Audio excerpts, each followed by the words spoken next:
ವಾಲ್ಮೀಕಿ ಹಗರಣದಲ್ಲಿ ಸದ್ಯಕ್ಕೆ ಸಚಿವ ನಾಗೇಂದ್ರ ಸೇಫ್ ಆದ್ರ? ಯಾಕಂದ್ರೆ ಸಚಿವ ನಾಗೇಂದ್ರ ಬೆಂಬಲಕ್ಕೆ ನಿಂತಿದ್ದಾರೆ ಸಿಎಂ ಸಿದ್ದರಾಮಯ್ಯ. ಇಷ್ಟು ದಿನಗಳ ಕಾಲ ಒಂದ್ ಕಡೆ ಡೆಡ್ ಲೈನ್ ಅನ್ನ ಕೊಟ್ಟಿತ್ತು ಬಿಜೆಪಿ, ಮತ್ತೊಂದು ಕಡೆ ನಿನ್ನೆ ಆದಂತಹ ಬೆಳವಣಿಗೆ ಹಿನ್ನೆಲೆ ಇವತ್ತು ರಾಜೀನಾಮೆ ನೀಡ್ತಾರೆ ಅನ್ನೋ ಮಾತಿತ್ತು. ಆದ್ರೆ ಈಗ ಸೇಫ್ ಆದ್ರ ಅನ್ನೋ ಬೆಳವಣಿಗೆ ಆಗ್ತಾ ಇದೆ. ಸಚಿವ ನಾಗೇಂದ್ರ ಬೆಂಬಲಕ್ಕೆ ಸಿಎಂ ನಿಂತಿದ್ದಾರೆ. ನಾಗೇಂದ್ರ ಜೊತೆ ನಾನು ಚರ್ಚೆ ಮಾಡಿದ್ದೀನಿ, ನಾನು ಮಾತನಾಡಿದ ತಕ್ಷಣ ರಾಜೀನಾಮೆ ಕೊಡಲು ಹೇಳಿಲ್ಲ ಅಂತ ಸಿಎಂ ಹೇಳಿದ್ರು. ಬೆಂಗಳೂರಿನಲ್ಲಿ ತನಿಖೆ ಆಗಲಿ, ವರದಿ ಬರಲಿ ಅಂತ ಹೇಳ್ತಾ ಇದ್ದಾರೆ. ಪ್ರತಿಭಟನೆ ಪಾದಯಾತ್ರೆ ಮಾಡುವವರು ಮಾಡ್ಲಿ ಅಂತ ಸಿಎಂ ಹೇಳ್ತಾ ಇದ್ದಾರೆ. ಮಾತಾಡಿದ್ದೀನಿ, ಮಾತಾಡಿದ ತಕ್ಷಣ ರಾಜೀನಾಮೆ ಕೊಡು ಅಂತ ಹೇಳಿದ್ದೀನ. ಮಾತಾಡಿದ್ದೀನಿ, ಮಾತಾಡಿದ ತಕ್ಷಣ ರಾಜೀನಾಮೆ ಕೊಡು ಅಂತ ಹೇಳಿದ್ದೀನ. ಈಗ SIT ಮಾಡಿದ್ದೀವಿ. ಕಾರ್ಪೊರೇಷನ್ ಅಲ್ಲಿ ವಾಲ್ಮೀಕಿ ಅಭಿವೃದ್ಧಿ ನಿಗಮದಲ್ಲಿ ಏನು ಆಗಿದೆ ಅಂತ ಈಗ ಇದೆ, ಡೆತ್ ನೋಟ್ ಇದೆ. ಮತ್ತೆ ಅದರ ಮೇಲೆ SIT ಫಾರಂ ಮಾಡಿದ್ದೀವಿ.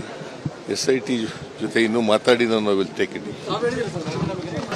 ಈಗ ಸಚಿವ ನಾಗೇಂದ್ರ ಬಗ್ಗೆ ಸಿಎಂ ಹೇಳಿಕೆ ಹಿಂದಿರೋ ಲೆಕ್ಕಾಚಾರ ಆದ್ರೂ ಏನು ಅಂತ.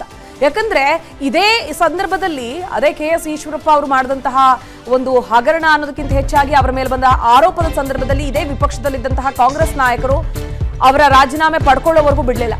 ಆದ್ರೆ ಈಗ ಆರೋಪ ಹೊತ್ತಿರುವ ಸಚಿವ ನಾಗೇಂದ್ರ ಅವರನ್ನ ಸಂಪುಟದಲ್ಲಿ ಇಟ್ಕೊಳ್ಳೋದಕ್ಕೆ ಹೇಗೆ ಒಪ್ಕೊಳ್ತಾ ಇದ್ದಾರೆ? ಅವ್ರ ಬಗ್ಗೆ ಸಮರ್ಥನೆಯೋ ಇಲ್ಲ ಬಿಜೆಪಿ ಕ್ರೆಡಿಟ್ ಹೋಗುತ್ತೆ ಅನ್ನೋ ಲೆಕ್ಕಾಚಾರವೋ? ಹಲವು ಅನುಮಾನಗಳಿಗೆ ಕಾರಣವಾಗಿದೆ ಸಿಎಂ ಸಿದ್ದರಾಮಯ್ಯನವರ ಹೇಳಿಕೆ. ನಿನ್ನೆ ರಾತ್ರಿ ನಡೆದ ಸಭೆಯಲ್ಲಿ ರಾಜೀನಾಮೆ ಪಡೆಯೋದಕ್ಕೆ ನಿರ್ಧಾರ ಮಾಡಿದ್ರು ಅನ್ನೋ ಮಾತುಗಳು ಕೇಳಿಬಂದಿತ್ತು. ಆದ್ರೆ ಇವತ್ತು ಬೆಳಗ್ಗೆ ಮೂಡ್ ಬದಲಾಯ್ತಾ ಸಿಎಂ ಸಿದ್ದರಾಮಯ್ಯನವರದ್ದು? ಇಲ್ಲ ಬಿಜೆಪಿ ಒತ್ತಡಕ್ಕೆ ಮಣಿದಂತಾಗತ್ತೆ ಅನ್ನೋ ಲೆಕ್ಕಾಚಾರವಾ? CBI ತನಿಖೆ ನೋಡಿ ಮುಂದುವರಿಯೋಣ ಅಂತ ಪ್ಲಾನ್ ಮಾಡಿದ್ರ? ಅದು ಗೊತ್ತಿಲ್ಲ. ಆದ್ರೆ ಈ ಕ್ಷಣಕ್ಕೂ ಸಚಿವ ನಾಗೇಂದ್ರ ರಾಜೀನಾಮೆ ಬಗ್ಗೆ ಚರ್ಚೆ ಆಗ್ತಾ ಇದೆಯಂತೆ. ವಿಷಯ ಡೈವರ್ಟ್ ಮಾಡೋದಕ್ಕೆ ಹೇಳಿಕೆ ಕೊಟ್ಟಿದ್ದಾರಾ ಸಿಎಂ ಅನ್ನೋದು ಕೂಡ ಪ್ರಶ್ನೆನೇ. ಸಾಕಷ್ಟು ಆಯಾಮಗಳಲ್ಲಿ ಪ್ರಶ್ನೆಗಳಲ್ಲಿ ಉದ್ಭವ ಆಗ್ತಾ ಇದೆ. ಈ ಬಗ್ಗೆ ಹೆಚ್ಚಿನ ಡೀಟೇಲ್ಸ್ ನೀಡ್ತಾರೆ ನಮ್ಮ political bureau head Maruti Pavagada. ನೇರ ಸಂಪರ್ಕದ ಜಾಯ್ನ್ ಆಗ್ತಾ ಇದ್ದಾರೆ. ಮಾರುತಿ, ಬೆಳಗ್ಗೆವರೆಗೂ ಅಥವಾ ಇಲ್ಲಿವರೆಗೂ ಕೂಡ ಸಿಎಂ ರಿಯಾಕ್ಷನ್ ಕೊಡೋವರೆಗೂ ಕೂಡ ಇವತ್ತು ರಾಜೀನಾಮೆ ನೀಡೇ ಬಿಡ್ತಾರೆ ನಾಗೇಂದ್ರ ಅನ್ನೋ ಡೆವಲಪ್ಮೆಂಟ್ ಆಗ್ತಾ ಇತ್ತು ಅನ್ನೋದು. ಆದ್ರೆ ಇನ್ಸೈಡ್ ಏನ್ ನಡೀತಾ ಇದೆ, ಸಿಎಂ ಲೆಕ್ಕಾಚಾರ ಆದ್ರೂ ಏನು? ಸಾಕಷ್ಟು ಆಯಾಮಗಳಲ್ಲಿ ನಾವು ಕೂಡ ಪ್ರಶ್ನೆ ಕೇಳಿದ್ವಿ. ಸೊ ಇಲ್ಲಿ ಏನ್ ಆಗ್ತಾ ಇದೆ ಅನ್ನೋದ್ರ ಲೆಕ್ಕಾಚಾರದ ಕುರಿತಂತೆ ಮಾಹಿತಿ ನೀಡ್ತಾ ಹೋಗೋದಾದ್ರೆ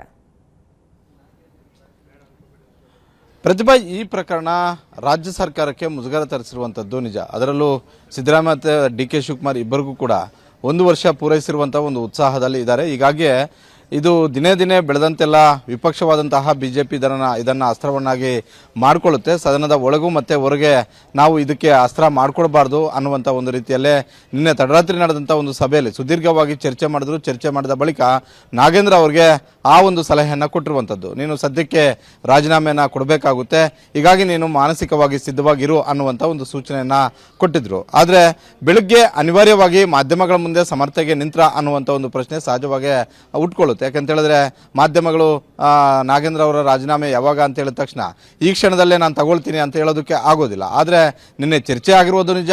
ಅದೇ ರೀತಿ ನಾಗೇಂದ್ರ ಅವ್ರ ಜೊತೆ ಈ ಬಗ್ಗೆ ಸುದೀರ್ಘವಾಗಿ ಮಾತುಕತೆ ಆಡುವಂಥದ್ದು ನಿಜ. ಈಗ ನೀನು ರಾಜೀನಾಮೆ ಕೊಟ್ಟು ಒಂದು ವೇಳೆ ಮುಂದಿನ ದಿನಗಳಲ್ಲಿ ಕ್ಲೀನ್ ಚಿಟ್ ಕೊಟ್ಟಿದ್ದೆ ಆದರೆ ಆಗ ಮತ್ತೆ ನೀವು ನನ್ನ ಸಂಪುಟಕ್ಕೆ ತೆಗೆದುಕೊಳ್ತೀವಿ ಅನ್ನುವಂಥ ಒಂದು ಭರವಸೆಯನ್ನು ಕೂಡ ಕೊಟ್ಟಿರುವಂಥದ್ದು ನಿಜ ಅನ್ನುವಂಥ ಒಂದು ಮಾಹಿತಿ ಸಿಎಂ ಆಪ್ತ ಮೂಲಗಳಿಂದ ವಿಸ್ತಾರ ನ್ಯೂಸ್ಗೆ ಗೊತ್ತಾಗಿರುವಂಥದ್ದು.